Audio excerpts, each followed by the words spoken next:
안녕하십니까?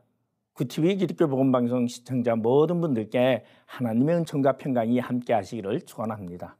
저는 인천 목양교회를 섬기고 있는 이상무 목사입니다. 오늘은 성경 요한복음 11장에 나오는 나사로의 이야기를 통하여 예수님이 이 세상에 오셔서 죽음을 이기시고 부활을 예표하신 나사로의 살아나심을 통하여 예수로 인한 생명의 은혜라는 제목으로 함께 은혜를 나누고자 합니다.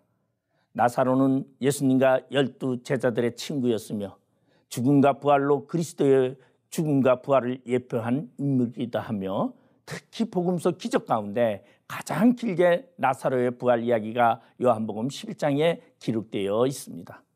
이는 제자들의 믿음을 강화하고 유대 사람들로 예수님을 영접하든지 배척하든지 한 가지를 선택하도록 독려하며 자신의 임박한 죽음과 부활을 예시하기 위하여 그리스도께서 의도적으로 행하신 이적입니다. 나사로는 예수께로부터 친구라 불릴 정도로 가깝게 지내며 또한 사랑을 받았습니다.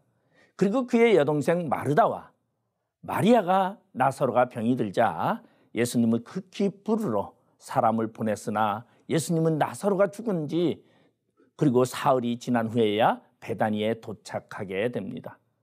그러나 예수님의 위에 죽은 지 사흘 만에 나사로는 다시 살아났으며 이로 인해 많은 유대인들은 예수를 믿게 되었고 반면에 유대 지도자들은 예수뿐 아니라 나사로까지 죽일 음모를 꾸미게 됩니다. 예수님은 베다니 나사로의 집에서 부활에 대하여 말씀하고 있습니다. 예수께서 가라사대 나는 부활이요 생명이니 나를 믿는 자는 죽어도 살겠고 무릇 살아서 나를 믿는 자는 영원히 죽지 아니하리라. 이것을 내가 믿느냐고 예수님은 가장 부활에 대한 위대한 설교를 나사로의 가정에서 나사로를 살리면서 말씀하시게 됩니다. 가장 불행의 사건인 죽음에서 가장 축복인 부활의 사건으로 바뀌게 되었습니다.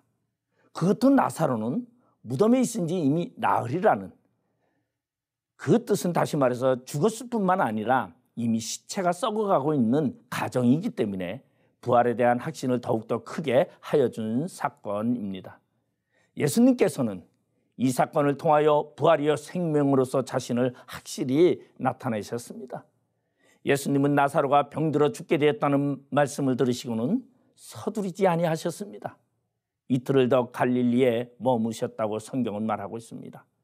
이는 하나님의 기적의 사건은 시간과 환경과는 무관하다는 것을 가르치시면서 또한 늦었다고 생각하는 인간의 생각을 이용하시기 때문이라는 것입니다.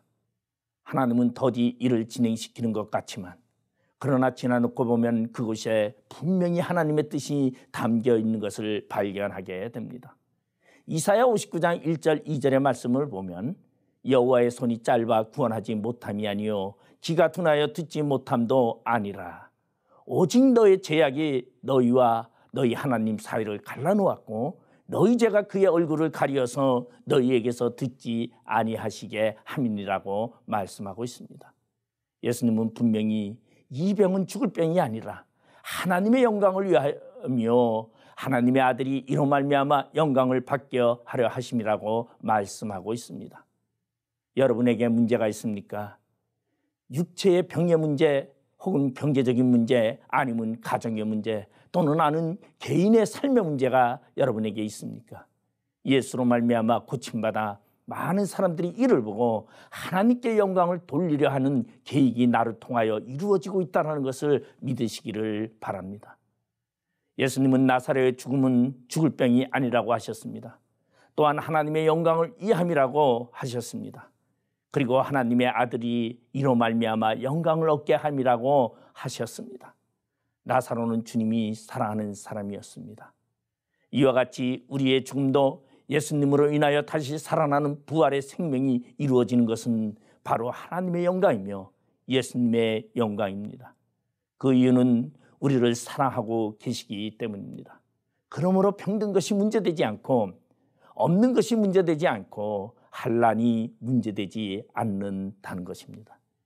예수 안에 있는 우리에게는 부활의 능력과 영생의 능력이 있음을 믿고 하나님의 영광을 위하여 살아가시기를 주님의 이름으로 축원합니다.